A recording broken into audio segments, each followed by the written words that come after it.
لا يؤاخذكم الله باللغو في أيمانكم ولكن يؤاخذكم بما عقدتم الأيمان فكفارته إطعام 10 مساكين من أوسط ما تطعمون أهليكم أو كسوتهم أو تحرير رقبة فمن لم يجد فصيام 3 أيام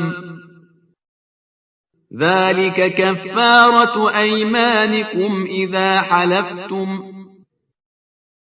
واحفظوا أيمانكم كذلك يبين الله لكم آياته لعلكم تشكرون۔ اللہ تمہاری بے ارادہ قسموں پر تم سے مواخذہ نہیں کرے گا، لیکن پختہ قسموں پر جن کے خلاف کرو گے مواخذہ کرے گا۔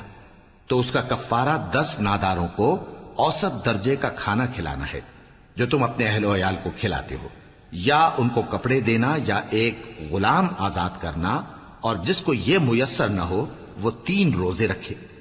یہ تمہاری قسموں کا کفارہ ہے جب تم قسم کھا لو اور اسے توڑ دو، اور اپنی قسموں کی حفاظت کرو۔ اس طرح اللہ تمہارے سمجھانے کے لیے اپنی آیتیں کھول کھول کر بیان فرماتا ہے تاکہ تم شکر کرو۔